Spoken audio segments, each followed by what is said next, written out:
Pelatih Irak sebut Indonesia lawan tersulit. Irak menang 2-1 atas Indonesia di perebutan tempat ketiga terbaik Piala Asia U23 2024. Pelatih Radi Senaisil sebut Garuda Muda adalah lawan terberat.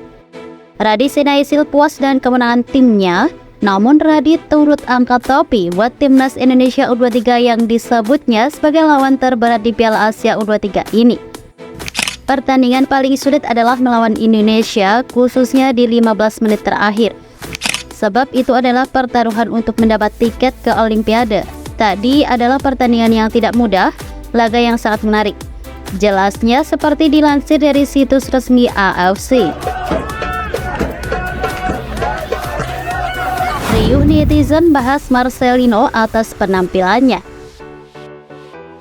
Gelandang muda timnas Indonesia U23 Marcelino Ferdinand masuk trending topik di X. Namanya sudah disebut lebih dari 38.000 tweet usai laga Indonesia versus Irak. Setelah pertandingan tersebut, nama Marcelino disebut-sebut netizen, khususnya di X dulu adalah Twitter. Walaupun banyak yang mengapresiasi performanya, ada juga yang menyebut pemain asal KMSKDC itu kurang bekerja sama dengan timnya.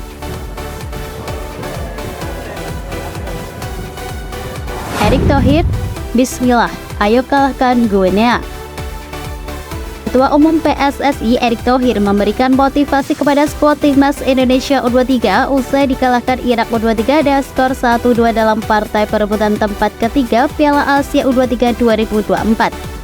Meski kalah, timnas Indonesia U23 masih punya kans tampil di Olimpiade 2024.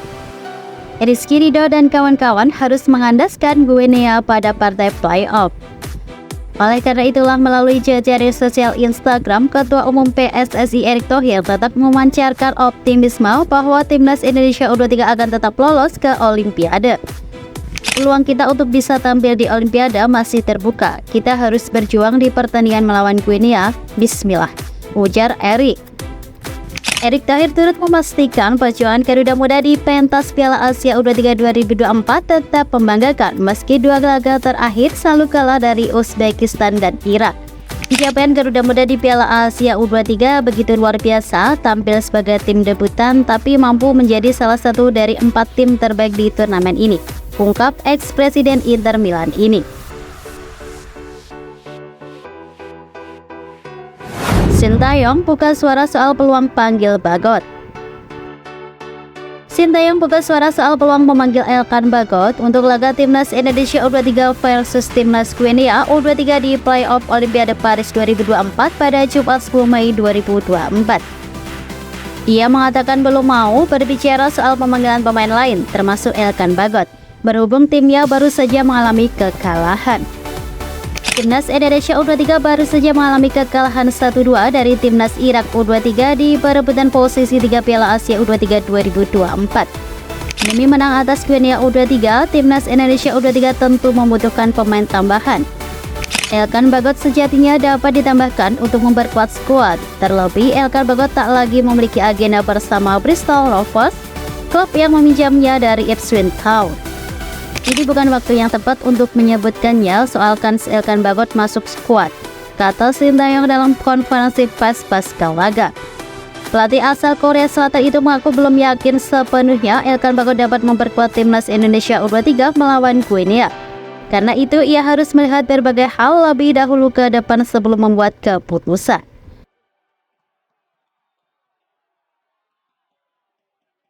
Laga timnas Indonesia U23 versus Guinea U23 digelar tertutup. Laga timnas Indonesia U23 versus timnas Guinea U23 yang merupakan laga playoff Olimpiade Paris 2024 digelar tertutup.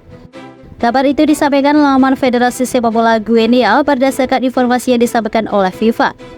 Sesuai dengan pedoman FIFA dan alasan keamanan, laga timnas Indonesia versus Guinea digelar tertutup. Federasi Sepak Bola Guinea berterima kasih kepada para pendukung atas dukungan selama ini. Tulis laman resmi Federasi Sepak Bola Guinea, feguifoot.com. Mengacu kepada informasi di atas, laga digelar tertutup demi keamanan kedua tim, yang mana sejumlah ancaman disebut-sebut sudah mulai mengarah ke kota Paris yang merupakan tuan rumah penyelenggara Olimpiade Paris 2024. Berhubung laga digelar tertutup, besar kemungkinan pertandingan akan disiarkan secara langsung oleh televisi atau perangkat apapun. Tentunya hal ini sangat disayangkan, mengingat pecinta sepak bola tanah air sangat ingin menyaksikan aksi Witan Sulaiman dan kawan-kawan.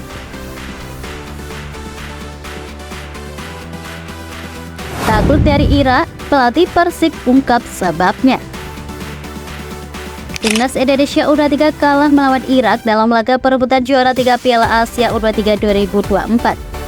Garuda Muda kalah 1-2, meski kalah, pujian tetap datang dari banyak pihak.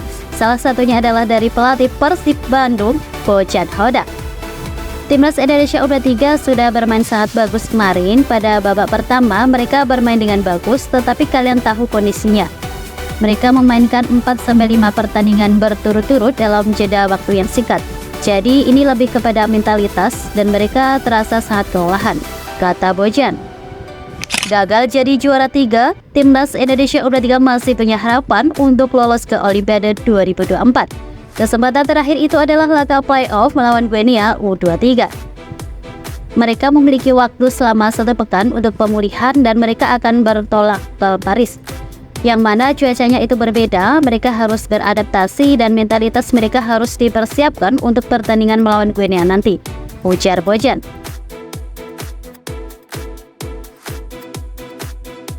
Martin Paes jadi WNI, kiper Persebaya beri respons.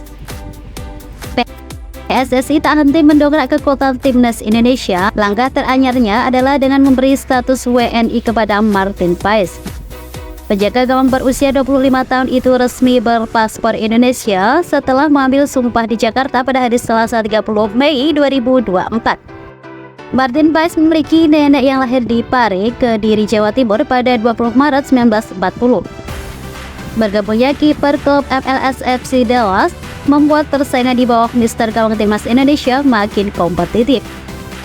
Kabar ini sempat memunculkan komentar miring dari publik sepak bola nasional. Banyak yang menyayangkan kebijakan kiper naturalisasi karena akan berdampak pada jam terbang kiper Timnas Indonesia yang sudah ada. Sebut saja ada Hernando Ari Sutaryadi yang sudah menjadi andalan di Timnas Indonesia baik senior maupun kelompok usia.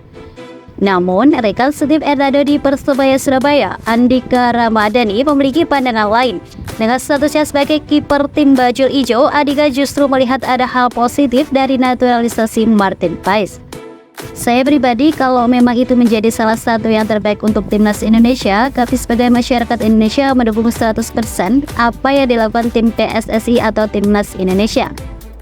PSSI melakukan itu bukan karena foya-foya dan lain-lain. PSSI melakukan hal tersebut untuk menjadikan Timnas Indonesia lebih kuat di kompetisi internasional, ucap Andika. Andika belum pernah mendapat kesempatan membela timnas senior, namun di level klub, dia termasuk kiper dengan jam terbang tinggi dengan telah membukukan 45 penampilan di Liga 1 sejak 2021 bersama Persebaya.